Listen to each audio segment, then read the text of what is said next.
mais famosos, ou um dos hinos mais regravados na igreja cristã, ou cantados, ou um hino que simboliza muito da fé cristã, é um hino chamado Amazing Grace, ou Maravilhosa Graça, ou Sublime Graça, depende da tradução que você tem acesso a ela. E a história desse hino é muito interessante. O compositor desse hino era um homem que se chamava John Milton.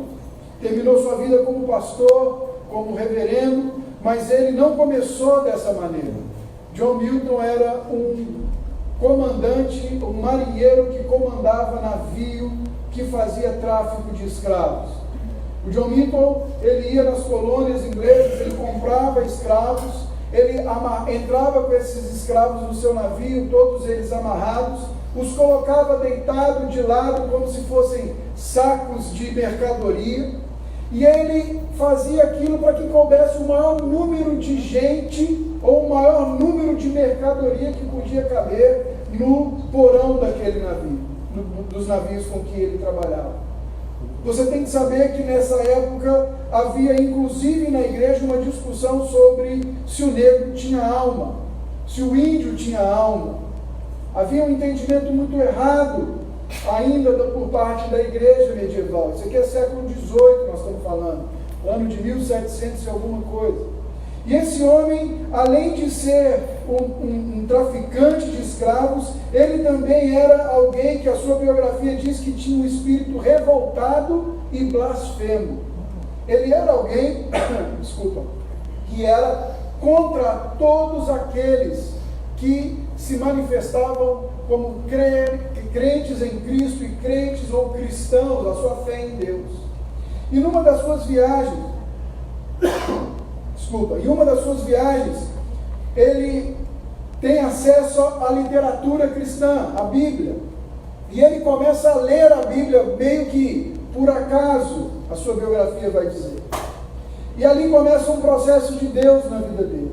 Numa outra viagem ele encara uma tempestade que não passava, uma tempestade feroz. E aqui há de você entender uma coisa: nesse transporte de carga que eles faziam, a média de perda da carga era 20%. Ou seja, se entrassem 100 negros, 100 escravos no navio, 20 morreriam com certeza. 20 seriam lançados ao mar.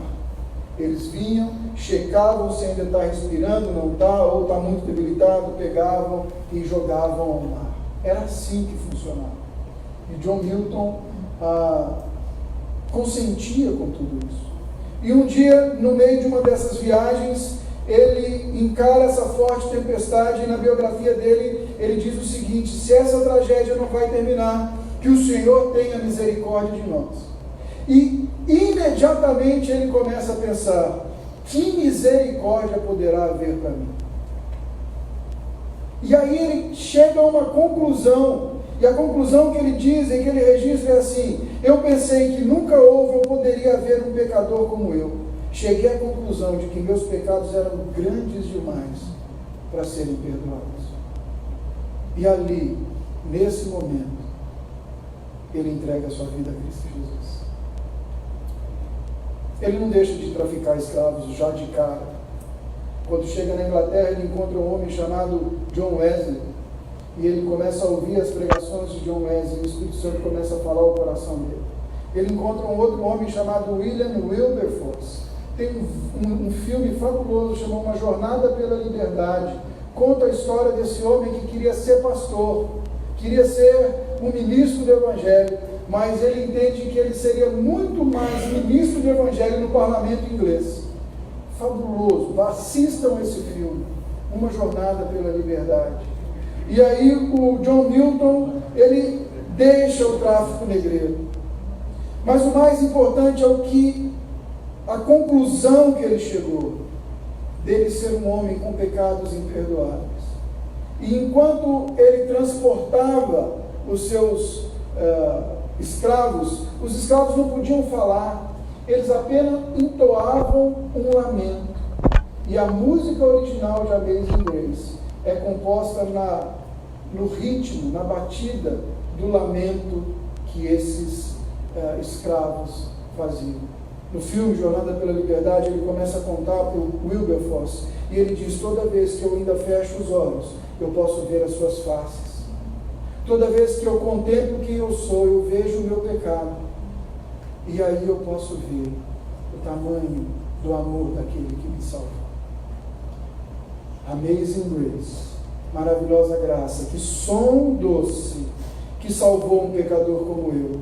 Eu estava perdido, mas fui encontrado. Eu era cego, mas agora vejo. Segundo os reformadores, só a graça, ou sola gratia, é o artigo pela qual a igreja cai ou ela se mantém de pé. Ou a igreja naufraga por ele, ou a igreja se ergue nele.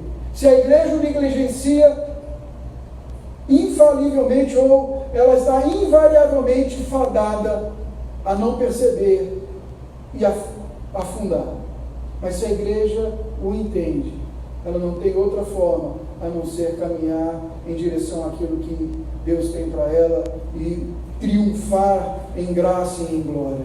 Segundo os reformadores, esse é o artigo central, o artigo que, junto com o Sola Fide, os dois estão muito juntos. Nós vamos ver na semana que vem o Sola Fide, mas eles são pilares firmes pelo qual a igreja se levanta ou a igreja é derrubada. No tempo de Jesus havia os mesmos dilemas que no tempo dos reformadores e que nós vivemos nos tempos de hoje. Quando você olha no versículo 39, nós vamos ver, no versículo 36, nós vamos ver que um fariseu chamado Simão, mais para frente vai dizer o nome dele, Jesus vai dizer o nome dele, convida Jesus para estar com ele. E o primeiro ponto do nosso sermão aqui é sobre uma mentalidade. O fariseu tinha a mentalidade de que a religião dele consistia e baseava nos seus atos de justiça. Se ele conseguisse cumprir a lei, ele seria salvo. Se ele fizesse tudo certinho, então as coisas aconteceriam do jeito correto. O favor de Deus seria atraído para ele. Era assim que o fariseu pensava. Então, como o fariseu sabia que a lei era difícil de se interpretar, eles começaram a criar, ou foi criado, ou veio a existir a tradição dos anciãos. O que era a tradição dos anciãos? Era a maneira como a gente fazia a lei ser cumprida de uma forma mais tranquila. Eu já falei isso aqui uma vez, por exemplo, quando nós vemos na lei que o sábado era santo do Senhor e que eles não podiam trabalhar no sábado, eles então começaram a decidir o que é trabalhar no sábado. Bom, andar uma milha não é trabalhar no sábado, mas andar uma milha carregando uma sacola é trabalhar no sábado. Então havia uma série de discussões sobre como manter ou como não manter a lei. Você lembra em João capítulo 8, quando uma mulher é levada para fazer uma armadilha a Jesus, e ela foi pega em adultério, e Jesus pergunta: cadê os teus acusadores? Você lembra dessa história? Porque a lei dizia que o homem tinha que estar junto, mas os fariseus acharam uma maneira de cumprir a lei à sua maneira. Então eles escolhiam o que eles queriam cumprir na lei, e de alguma maneira se sentiam bem com a sua consciência em tudo isso. Essa é uma mentalidade que havia no tempo de Jesus. No tempo dos reformadores, na igreja medieval, a mesma coisa.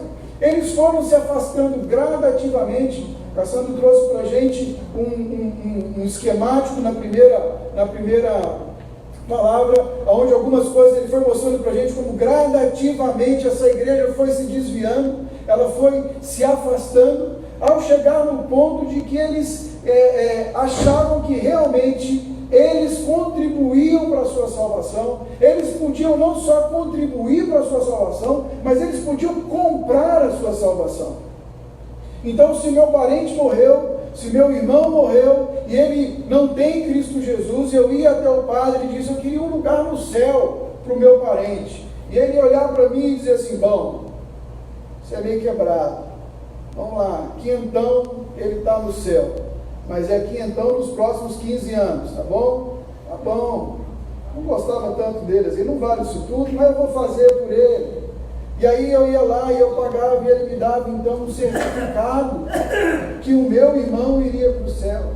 Venda de indulgências, venda de propriedades no céu, venda de lugares especiais, venda de títulos que me conferiam certo poder e certa autoridade como voz de Deus naquele lugar que eu estava.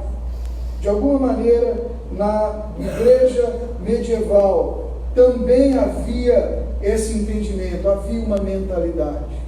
Na verdade, irmãos, desde a queda, o homem tenta de alguma maneira controlar as coisas. Quando você vai olhando na história bíblica, você vai ver que o homem quis construir uma torre para chegar até Deus. E quando ele está construindo a torre, nós falamos na semana passada sobre isso, ele diz assim: façamos célebre o nosso nome, cheguemos até a Deus.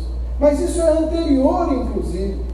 Quando a serpente convence os nossos amigos Adão e Eva ali no Éden, ela diz: você será como ele.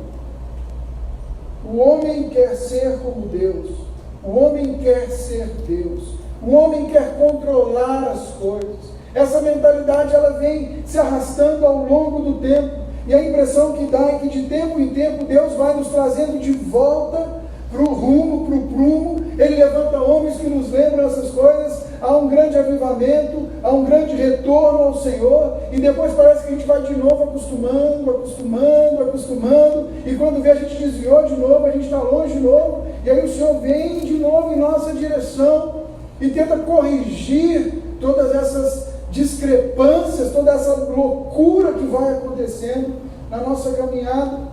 Isso vai se repetindo ciclicamente.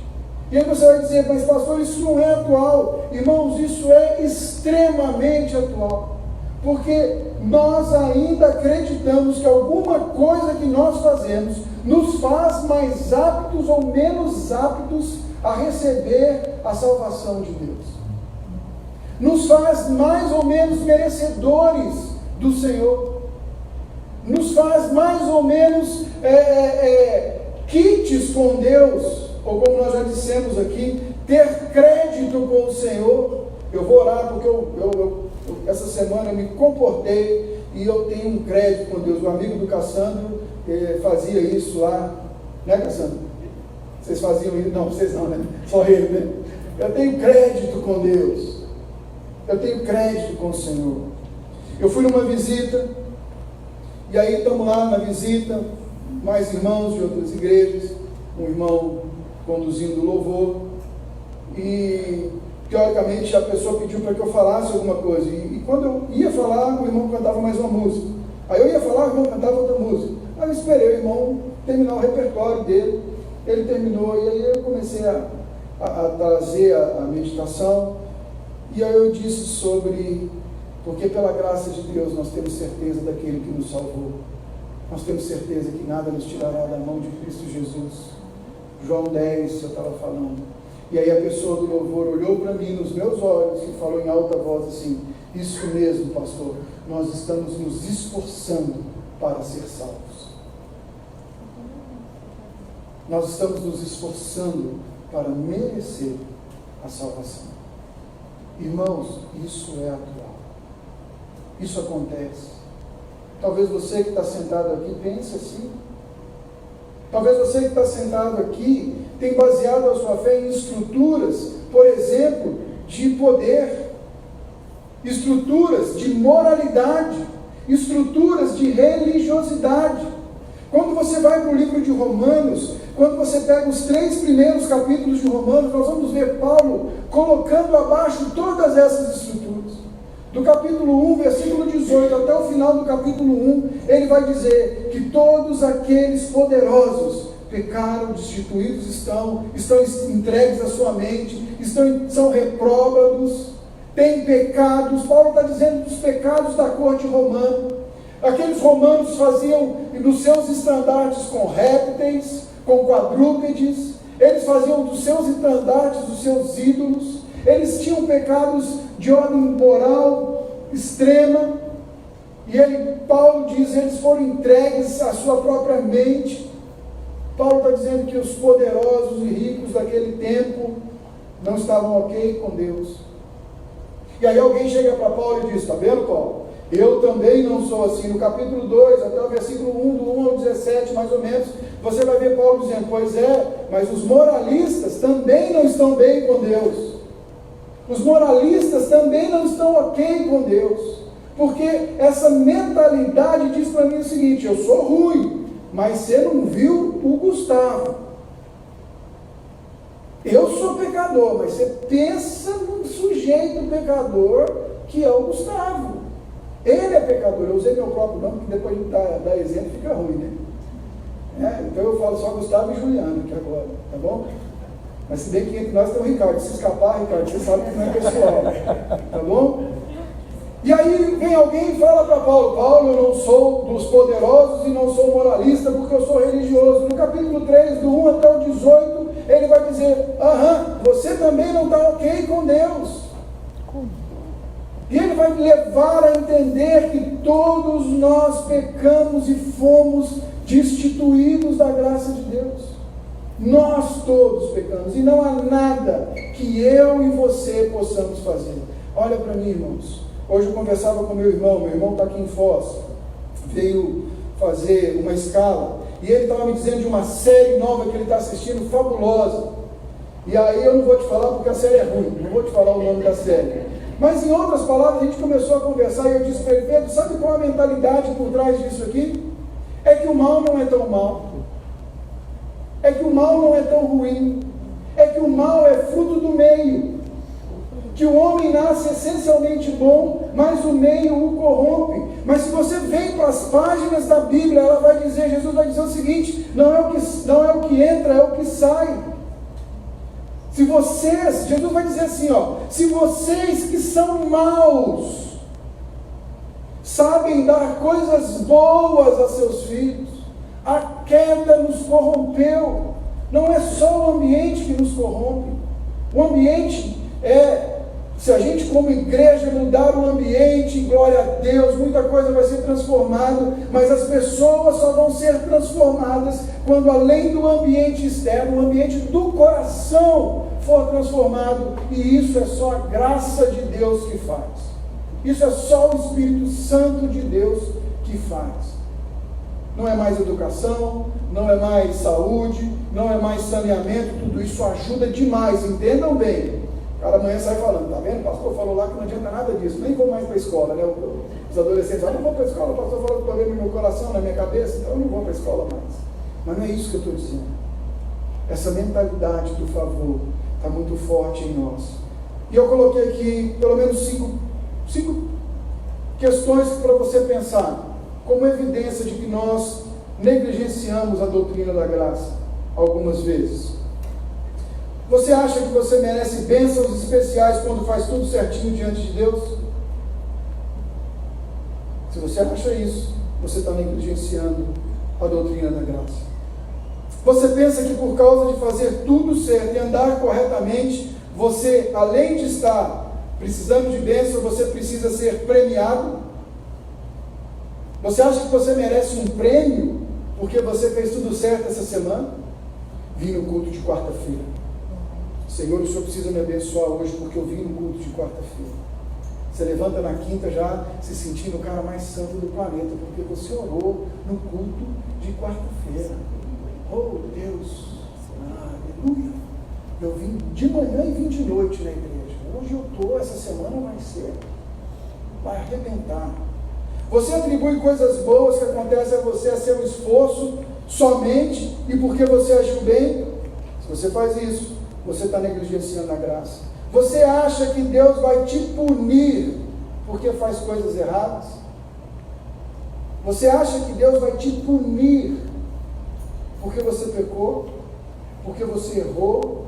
Você acha que o que você está vivendo, experimentando de errado na sua vida é uma punição de Deus? Se você é crente e acha isso, provavelmente você está negligenciando a doutrina da graça. Deus não nos pune, Deus nos disciplina. E há uma diferença muito grande entre punição e disciplina. A punição é para aqueles que estão debaixo da ira de Deus. A disciplina é para aqueles que já são filhos de Deus. Eu estava lendo um livro, O Despertar da Graça, ao preparar essa mensagem, e eu me deparei com uma história fabulosa sobre isso. A história de um pintor inglês que vai jantar na casa da filha, e ele então tem lá a netinha, e no meio do jantar a netinha faz alguma coisa, alguma malcriação, a filha então se levanta e disciplina a filha, a netinha dele, e diz para ela: você vai ficar nesse canto, virado para a parede, porque você se comportou mal e você merece ser então punido. E no livro diz que esse avô se controla, porque avô tem que se controlar mesmo nessa hora, né? O negócio pega nesse horário. E tem que controlar mesmo, irmão, porque você é avô, você, né? Então, segura a onda lá. E vai demorar ainda para mim ver isso, mas eu tenho sobrinhos aí avulsos que eu já estou fazendo isso, já estou estragando eles. Mas diz que o avô se segurou, terminou de jantar, terminou o jantar, foi para casa e voltou no outro dia com pincel e tinta. E foi lá naquela parede e pintou gatinhos, peixinhos, fez um sol. Essa é a ideia da disciplina.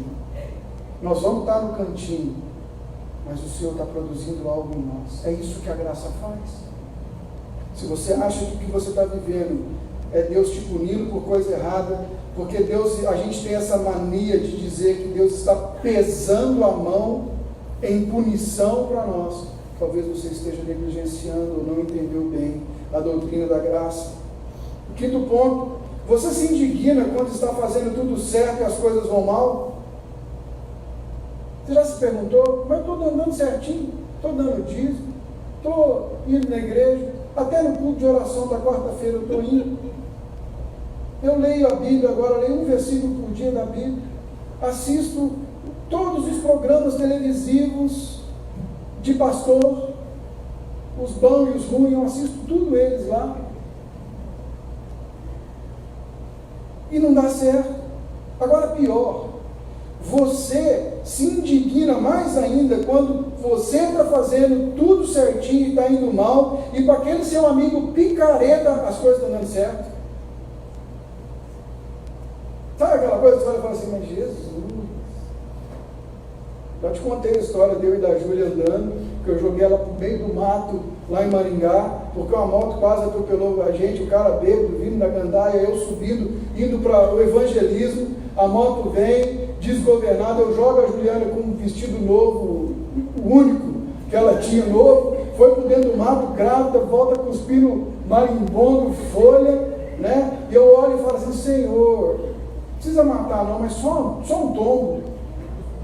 Deixa ele cair só para dar aquela ralada. Sabe aquela ralada? Não precisa quebrar nada. Mas sabe aquela ralada que fica saindo água? Era essa que eu queria para ele. Eu sou misericordioso. Eu sou um cara misericordioso. Mas se você se sente mal, talvez você não tenha entendido a graça de Deus. Essa era a ideia do fariseu. Ele era melhor só porque ele era da casta dos fariseus. Ele era melhor só porque ele era religioso. Ele era melhor só porque ele oferecia os seus sacrifícios. Ele era melhor só porque ele orava 3 vezes no dia. Dois homens sobem no templo para orar. Um fala os seus feitos para o Senhor: eu sou bom, eu sou legal, eu dou dízimo de tudo, eu faço tudo, olha como eu sou bom. Esse era o fariseu. Essa era a atitude superior do fariseu. Porque quando a gente vive uma vida por mérito, quando a gente vive baseado em mérito, nós nos dividimos em camadas, irmãos. Nós temos os mais santos e os menos santos, os pecadores e os não pecadores. Nós temos os que conseguem e os que não conseguem, os que nunca vão vir. Nós sempre vamos ter um conselho na vida de alguém, dizer: conserta isso, senão vai dar errado.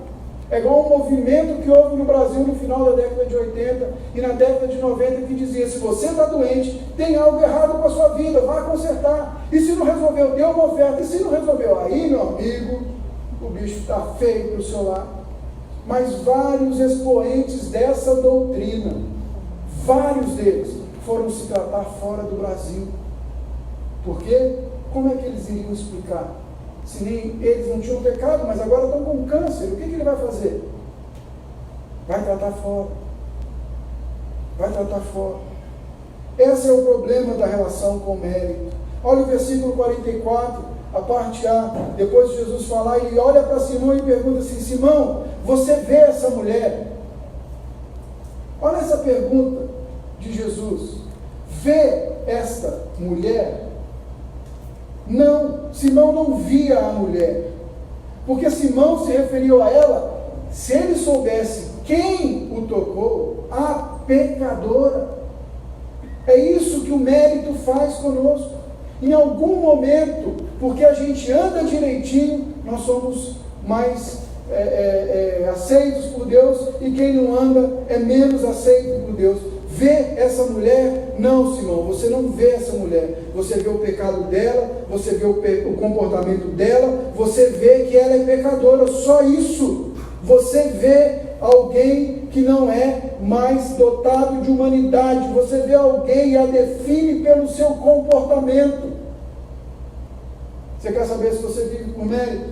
Passe a noite nas ruas de Foz do Iguaçu e veja esses pobres, coitados, destituídos de vida, que estão ali vendendo o seu corpo. Como que você os vê? O que gera no seu coração quando você olha para um homem daquele travestido de mulher? Qual é a sensação que vem? Qual é o comentário que sai da sua boca? Vês uma pessoa ou vês um comportamento? Se vês um comportamento, temo que não tenha entendido o que é a graça de Deus. Temo que talvez nós estejamos ainda vivendo por mérito. Se de alguma maneira você olha para ele e diz assim: eu estou saindo da igreja, e olha onde esse ímpio, como diz uma amiga minha, os ímpios, olha os ímpios. Talvez você não tenha entendido. Ver essa mulher, é isso que a relação por mérito faz. Simão vê uma pecadora, vê uma indigna, ela não podia tocar, Deus nunca teria favor por ela, porque ela era uma pecadora, ela precisaria arrumar a vida. Quantas vezes no evangelismo, eu conversando com as pessoas, eu disse: olha, eu quero Jesus, eu quero, mas primeiro eu vou dar uma acertada na minha vida, que a coisa está meio fora do prumo. Quando eu acertar a minha vida, aí eu venho, aí eu vou estar pronto, aí a coisa vai funcionar. Enquanto eu não acertar a minha vida, a coisa não vai funcionar. O padrão julgador do Simão se estendeu a Jesus, porque ele disse: ela é pecadora, e se esse aí realmente fosse o profeta, percebeu isso no texto ou não? Se ele fosse quem ele está dizendo que é, Jesus está onde? Você sabe onde Jesus está? Se você ler depois na sua casa, você vai ver que Jesus está em Naim, uma vila. E Jesus acaba de ressuscitar alguém naquela vila, uma vila pequena, com pouca gente. Jesus estraga um velório, chega lá, toca no velório do menino, o menino levanta, todo mundo sabe aquilo, é um feito incomum.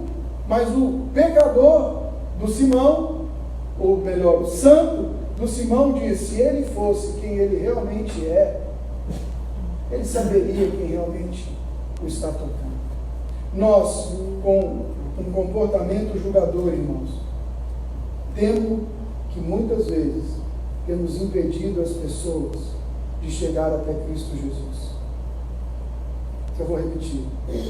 Nós, com o nosso comportamento farisaico e julgador, temos muitas vezes impedido as pessoas de chegar até Jesus. Mas graças a Deus nós não impedimos Jesus de chegar até as pessoas. Graças a Deus. Jesus continua alcançando pecadores. Jesus continua chegando aonde nós evitamos ir ou trazer. Jesus continua se apresentando para aqueles que nós julgamos serem indignos ainda, mesmo que esse indigno esteja no púlpito com o microfone olhando para vocês, porque não é o título ou a função que define se eu sou digno ou se eu sou indigno. Primeira coisa que a gente vê nesse texto é uma mentalidade baseada em mérito e que hoje em dia é muito forte entre nós. Com a teologia da prosperidade, uma teologia que diz que você pode, que você vai alcançar, que Deus vai encontrar favor naquilo que você faz. E tem muita gente aí hoje que tem o versículo favorito da Bíblia, que é aquele: faça a tua parte que eu te ajudarei. É ou não é? Deus ajuda quem cedo madruga. Deus é contigo. Se você fizer a sua parte, se você andar direitinho pela sua própria força, Deus vai te honrar. Essa é uma teologia, é uma teoria construída em cima de mérito, irmãos. E na hora que as coisas falham, o que a gente faz? Como que a gente resolve? Como que a gente equaciona as coisas? A culpa é de Deus, é outra oferta que eu tenho que dar, o que eu tenho que fazer? É mais um sacrifício que eu tenho que fazer? O que é? Como eu equaciono isso? Está cada vez mais embutido em nós essa ideia de que nós podemos, que nós vamos conquistar, que nós vamos fazer, que a fé é conquistada dessa maneira, que é assim que a gente faz. Quem troca adoração por bênção é Satanás. Porque ele que falou para Jesus: se você prostrado me adorares, eu vou te dar todas as coisas. Quem troca favor por bênção é Satanás. Não é discurso de Jesus, é discurso do canhoto, é discurso do esquerdo, é discurso dele, do sete pele, do coisa ruim.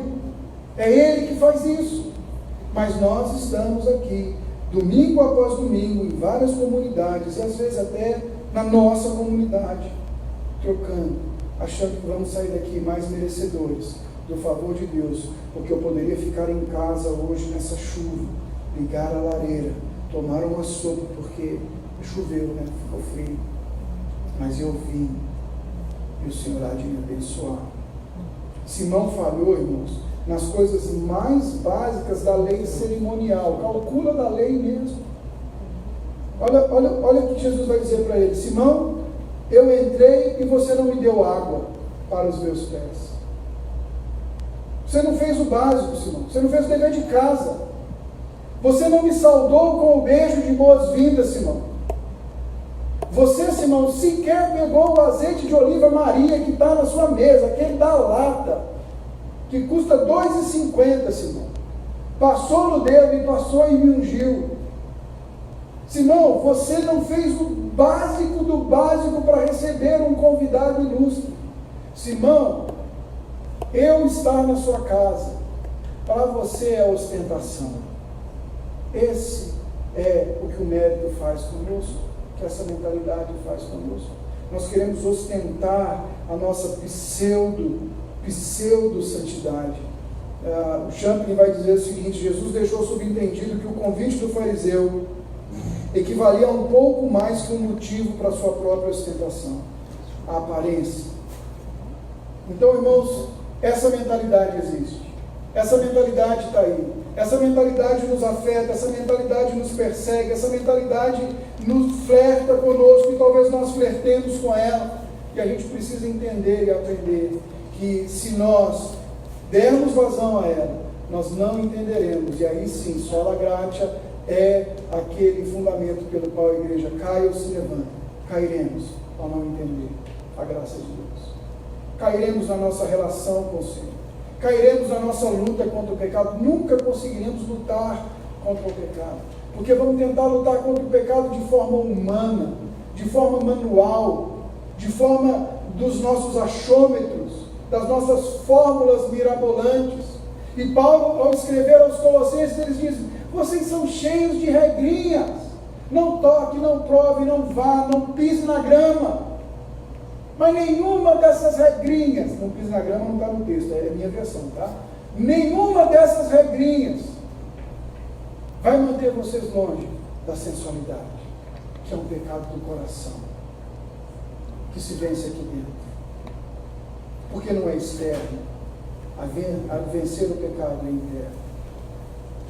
A proposta de Jesus, versículos 40 ao 42. Dirigiu-se Jesus ao fariseu e lhe disse: Simão, uma coisa tenho a te responder. Dize a mestre. Jesus então traz uma parábola. Certo credor tinha 2 devedores. Um lhes devia 500 denários e outro 50. 500 denários seria o equivalente hoje a 31 mil reais. Mais ou menos eu fiz a conta dos salários mínimos no Paraná. Você soma todos os 4 grupos, divide por 4, vai dar mais ou menos a média de um dia de salário. Um denário, um dia de salário, mais ou menos 63, 65 reais. Então você pega isso e multiplica por 500, 31 mil e poucos reais. Um deles devia 31 mil e o outro devia 3 mil e poucos reais. Você vai ver aqui que é uma razão de 10. Um devia 500 e o outro devia 10 vezes mais. Um devia 50 e o outro devia 10 vezes mais. O outro devia 500. Então 30 e poucos mil reais. Ele vai dizer: mas nenhum dos dois, versículo 42, tem com que pagar. Ele então perdoou-lhes a ambos. Qual, portanto, o amará mais? E aqui a gente precisa entender algumas coisas. Que um homem sem Deus não consegue entender a graça de Deus.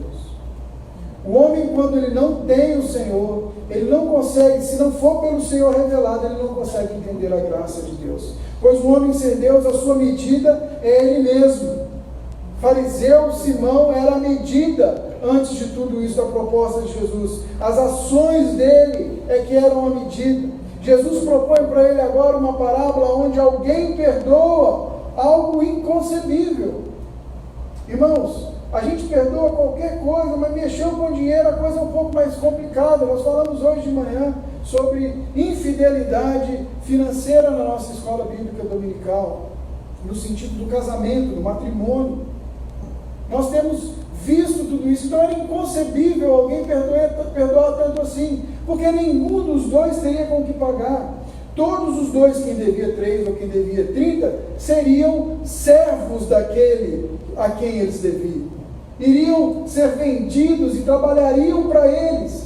Eles deviam agora não só dinheiro, mas agora eles deviam devoção, deviam a vida para eles.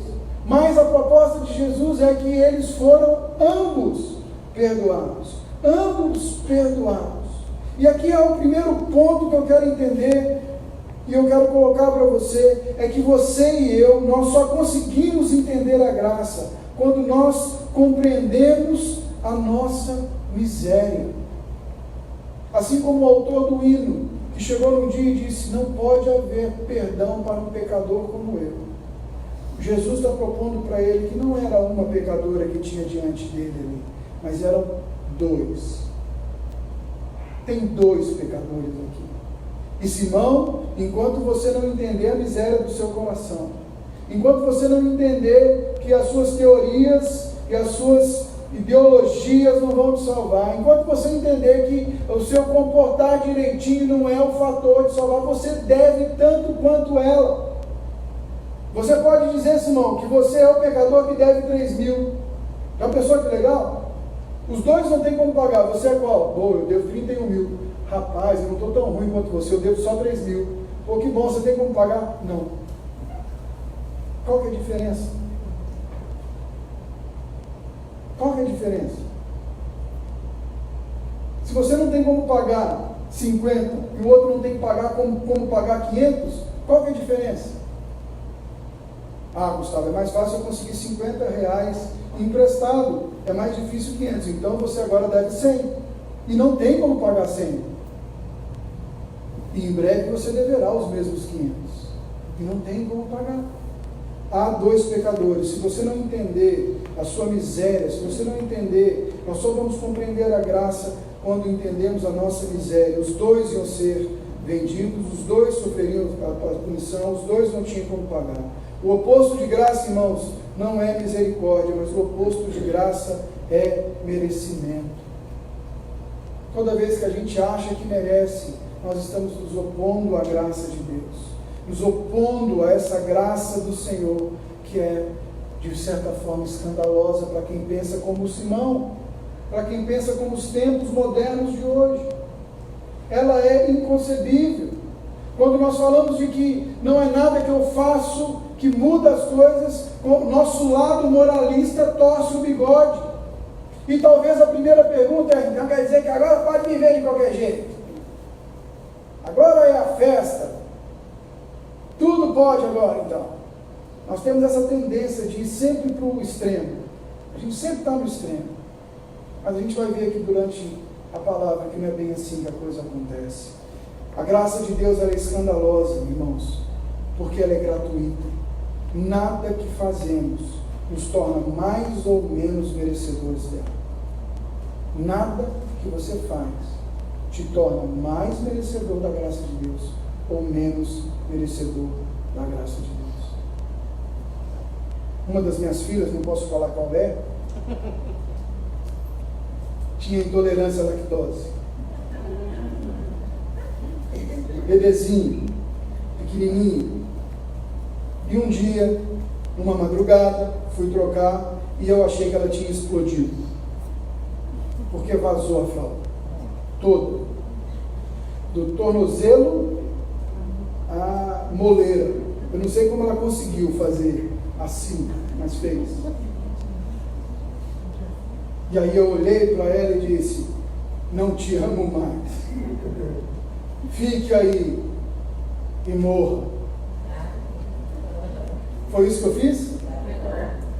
Está aí até hoje, forte. Eu peguei, eu lavei, eu arrumei, eu troquei, eu perdi horas de sono, não consegui voltar a dormir, eu dei mamar, ela arrotou, e quando ela arrotava no meu, está gravando, né? Quando ela arrotava no meu ouvido, eu pensei: que arrotinho lindo. Não foi a fralda ter explodido que me fez ela mais ou menos. Vocês estão entendendo o que eu estou querendo dizer, irmãos? A graça de Deus ela é escandalosa, porque não está no que você faz. Não é o seu merecimento. Se você tiver a sua Bíblia, vira ela para João 3,16. Vamos ver o escândalo da graça nesse versículo.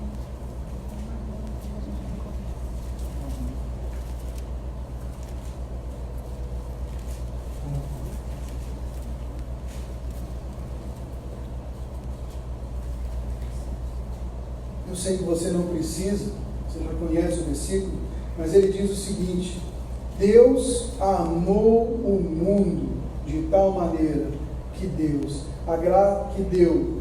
A graça de Deus é escandalosa pela origem. A origem dela é Deus. Não foi o homem que falou que queria. Não foi o homem que um belo dia acordou e resolveu escolher Deus. Deus veio ao homem.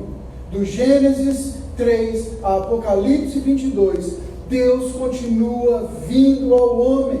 A homens indignos, a homens que não merecem, a homens que não têm nada em si que chame a atenção. Deus continua vindo a homens. A graça é escandalosa porque ela tem a sua origem em Deus. A graça é escandalosa pela essência. Esse versículo vai dizer que Deus amou. Graça é baseada num ato livre do amor de Deus. Livre, Ele amou porque Ele quis, Ele amou porque Ele desejou. Graça é baseada no amor sacrificial de Cristo Jesus, que morreu naquela cruz porque Ele quis, Ele se entregou. No Getsemane Ele diz: Pai, perdoa, no Getsemane Ele vai dizer: Pai, afasta de mim esse cálice, se possível for, mas que a sua vontade seja feita. Eu me entrego, eu dou. E naquela cruz Ele diz: está consumado, tetelestai. Ele fez por amor sacrificial. A natureza é uma natureza generosa porque Deus deu. Ele não cobrou nada de volta. Como o credor da parábola, Ele simplesmente decidiu perdoar. É como os leprosos que foram curados e 10 deles não voltaram. Essa é uma alusão, uma ilustração dessa humanidade que experimenta Deus, dessa multidão que está atrás de Jesus por benefícios, mas poucos se comprometem com Ele. Deus deu generosamente. Romanos 5,8, Paulo vai dizer: Deus prova o seu amor para conosco pelo fato de ter Cristo morrido por nós quando ainda éramos pecadores. E esse versículo derruba o argumento dos meus amigos no evangelismo quando dizem: quando eu me consertar, eu vou para Jesus. Você nunca vai se consertar, sujeito, sem Jesus. Nunca. Nunca. Até o dia que você resolver se consertar e que você entendeu o Evangelho, é porque foi um ato do Espírito Santo de Deus em você. Não foi você que chegou: agora eu estou pronto, já vivi tudo que eu tinha para viver. Não. É um ato da graça e da bondade de Deus. Filho voluntariamente deu, generosamente caminhou para a cruz, não por constrangimento, mas por graça e amizade. Deus amou a origem. Deus, a origem, amou a sua essência, a natureza, Ele deu a finalidade. O restante do versículo vai dizer: para que todo que colocar nele a sua fé não morra, mas tenha a vida eterna, para que cada pessoa que se achegar a Ele seja salvo, para que todo aquele que o Espírito trouxer não experimente morte eterna. E a finalidade dessa graça, no versículo 17, vai dizer para a gente que Ele enviou o seu Filho ao mundo não para julgar. Por quê? Porque o mundo já está julgado, o mundo já perece, já foi decretado o veredito, o mundo jaz no maligno. Então Jesus não veio julgar, Ele não veio aqui para ver seus atos de bondade ou não bondade e decretar o veredito. Ele veio para salvar o que se havia perdido. Ele veio para trazer salvação. Vai julgar também? Vai, mas Ele veio para trazer salvação, para estender salvação a todo aquele que se aproximar dele, que for trago pelo Cristo Jesus, pelo Espírito Santo de Deus. O amor que se eleva, irmãos, é adoração. O amor que vai para fora é afeição, mas o amor que se inclina é graça. A graça é livre, a graça é graça e é escandalosa porque é livre. Paulo vai dizer: sendo justificados gratuitamente por sua graça, mediante a redenção que há em Cristo Jesus. Romanos 3,24. Não é mérito, gratuitamente por sua graça. A graça é escandalosa porque ela é dadivosa. Romanos 11, ele vai dizer: assim também nos dias de hoje sobrevive um remanescente segundo a eleição da graça. É a graça que elege, e se é pela graça, já não é pelas obras, porque do contrário a graça não é graça. Romanos 11, 5 e 6. Não é o merecimento, não é pelas obras. Graça é escandalosa porque ela não está só baseada na morte de Cristo, mas ela também está baseada na vida perfeita que Cristo viveu como homem.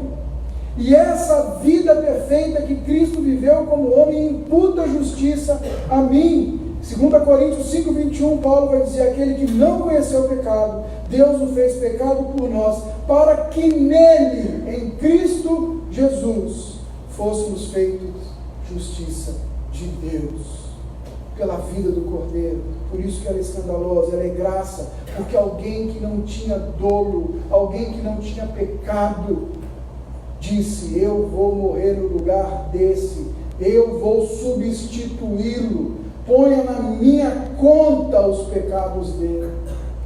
Graça é escandalosa, porque ela contraria a lógica dos nossos dias. Quarta-feira eu falei aqui que eu sou mineiro, e minha mãe me ensinou que se alguém me manda um bolinho em casa, eu tenho que devolver o potinho com alguma coisa dentro, porque nós não sabemos receber, nós nos constrangemos quando recebemos. Graça, nada que você faça vai chegar a atrair o favor a mais de Deus, ou vai pagar aquilo que Cristo Jesus fez. Assim podemos dizer, diz o pastor Franklin Ferreira, que Jesus não só morreu por nós, mas viveu por nós. A base da justificação é a graça de Deus, e a justiça que é colocada em nossa conta é a retidão e obediência de Jesus em seu ministério terreno. A justiça que nos é imputada é que Ele viveu uma vida sem pecado. em nosso lugar. E pela graça somos feitos justos nele. A graça é escandalosa, irmãos, porque ela lembra para cada um de nós que não existe crente comum. Olha para o seu lado. Olha para a pessoa que está do teu lado, eu sei que é, para dar uma acordada em você. Você está vendo essa pessoa do teu lado? Se ela é crente, ela não é comum.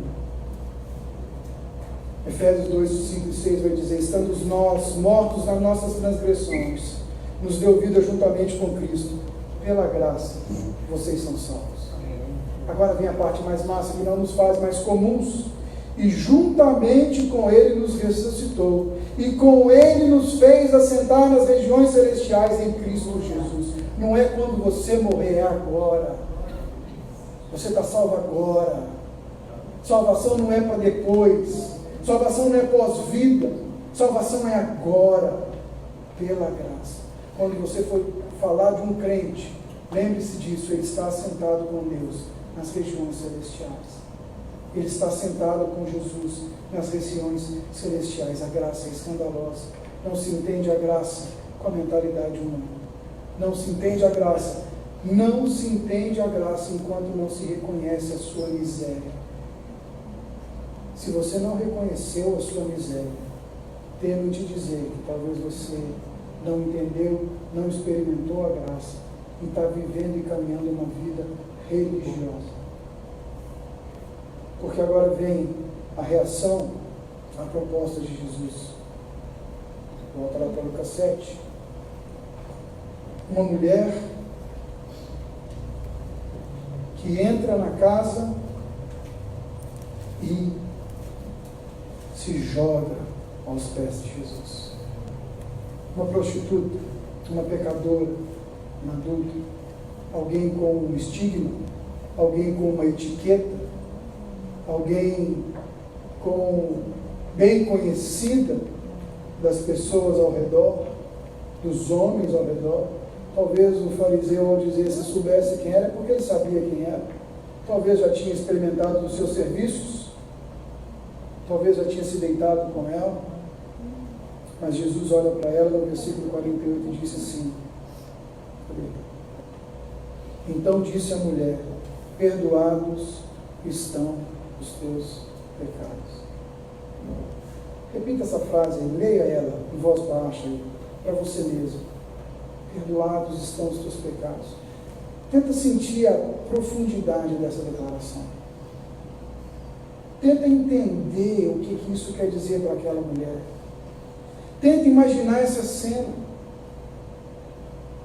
Aquela mulher entrando, olhando para Jesus, sem se preocupar quem estava do lado dela, o que iriam pensar, o que iriam dizer. Aquela mulher entrando com tudo que ela possuía, tudo que ela havia ganhado do seu momento lá, do seu pecado, fruto do seu pecado, em todas as suas economias, naquele vaso de perfume caro, que era uma das formas de investimento da época. Aquela mulher chega e ora para Jesus, e ela se derrama diante de Cristo Jesus.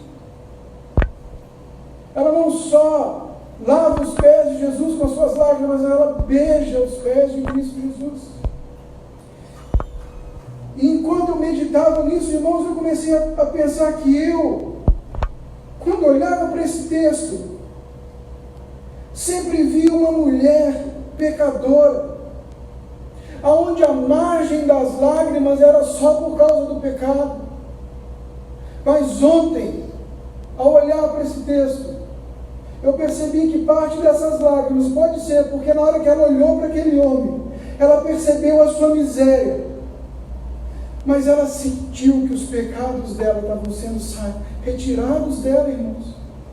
Aquela mulher talvez experimentou o que Isaías falou, que Ele levou sobre nós as nossas dores. Talvez Jesus tenha sido o primeiro homem em muito tempo que a viu como mulher, que a tocou sem desejar levá-la para a cama, que a tocou sem desejar usurpar da identidade dela. E o que ela fez diante desse homem? O que ela fez diante de tudo isso que ela percebeu? Ela só chorou. Ela só se derramou diante do Senhor. Não tem outra coisa que eu e você conseguimos fazer quando somos confrontados com a nossa miséria e com o tamanho do amor de Deus. Não tem, irmãos. Quando você olha para você e você vê que não tem nada, não tem um fio de dignidade que atrai o favor de Deus, e você reconhece isso e você diz: Senhor, e ainda assim tu me amas. A minha fralda explodiu e ainda assim o Senhor vem me lavar. Aquela mulher se derrama diante do Senhor. Jesus reconhece, talvez nela ou ela reconhece em Jesus o único capaz de restaurar a bagunça da sua existência, a bagunça da sua dignidade, o único capaz de tocar nela e trazer ela de volta à existência, de volta à vida. Porque ela não era uma pecadora, ela era uma mulher, ela tinha mãe, ela tinha pai, ela tinha história. Ela era alguém. Ela era alguém. Ela era alguém. Jesus a viu. Jesus não viu o pecado dela, é isso que a graça faz. A graça olha para você não pelo rótulo que você tem, não pelo seu pecado, não pelo que você está vivendo hoje, pelo pecado que você está vivendo hoje. A graça olha para você e só estende amor, só estende aceitação, só estende perdão. Irmão, se isso não te constranger a deixar o pecado, nada mais vai. Se isso não te constranger a amanhã deixar práticas pecaminosas, porque o amor de Deus chegou fundo no seu coração, nada mais vai. Se você não se levantar como essa mulher que se deitou aos pés de Jesus como pecadora, levantou salva, e você vai vê-la no céu. Teus pecados estão perdoados. A tua fé foi depositada no lugar certo. A tua fé está no lugar certo. A graça é o alicerce pelo qual a igreja morre ou a igreja triunfa. Diante de Jesus prostra a pecadora, mas levanta a redimida, salva, sem precisar provar mais nada para ninguém, só depositando a fé dela no Senhor, sem precisar provar nada para ninguém.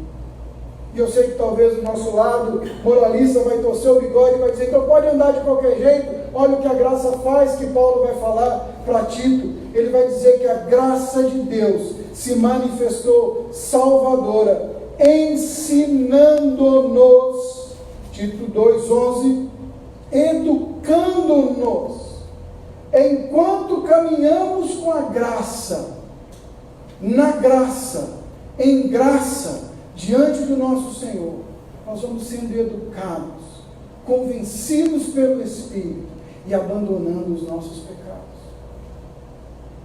Não é o que eu e você achamos, mas é como o Espírito Santo de Deus vai falando no nosso coração. É Ele que convence que a gente está errado. É Ele que nos dá graça para nos posicionar diante do nosso erro. É Ele que nos convida para andar, a educar-nos, a viver diariamente, a deixar. Olha, Paulo continua dizendo, ele nos educa, para que nós vamos renegando a impiedade e as paixões mundanas. Vivemos agora. A graça nos educa para viver o hoje de forma sensata, justa e piedosa. Sensata, justa e piedosa. Mais do que isso, a graça gera em nós uma santa expectativa, porque vai dizer, aguardando a bendita esperança e a manifestação da glória do nosso Deus e Salvador Cristo Jesus.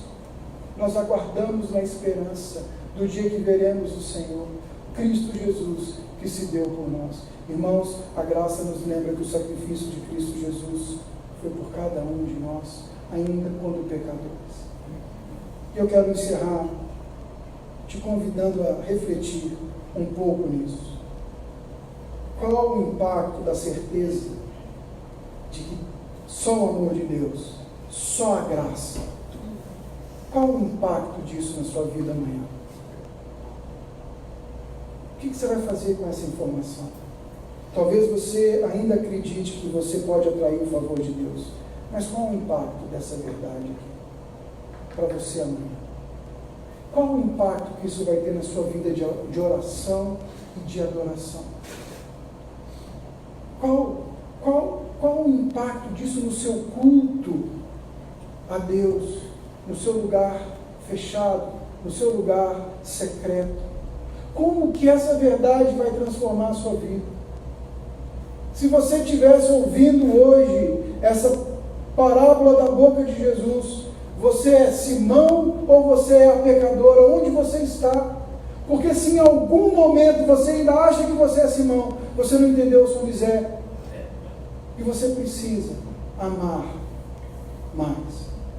Sabe, irmãos, nós temos vivido momentos onde as pessoas dizem: nós precisamos de momentos coletivos que nos levem mais à devoção, nós precisamos de um culto que encha mais o nosso coração, que nos faça chorar mais, que nos faça transbordar mais diante da presença de Deus. Irmãos, isso só vai acontecer no dia que isso acontecer na sua vida privada, no dia que se reunir nesse lugar pessoas conscientes da sua pequenez, da sua miséria, mas que durante a semana amaram mais aquele que o salvou. E vão vir aqui para se derramar na presença daquele que nos salvou. Qual o impacto disso na sua vida? Como isso vai mudar a sua vida de devoção, a sua vida de oração, a sua vida... Como isso vai ser transformado por essas verdades? Eu coloquei aqui: suas lágrimas hoje têm sido de alívio e gratidão ou de remorso e peso? A sua relação com Deus está baseada no seu pecado e no que você faz ou não faz? Ou você está olhando para Ele e diz: eu não tenho como te pagar. Obrigado. Eu te amo, Senhor. E eu me derramo diante do Senhor.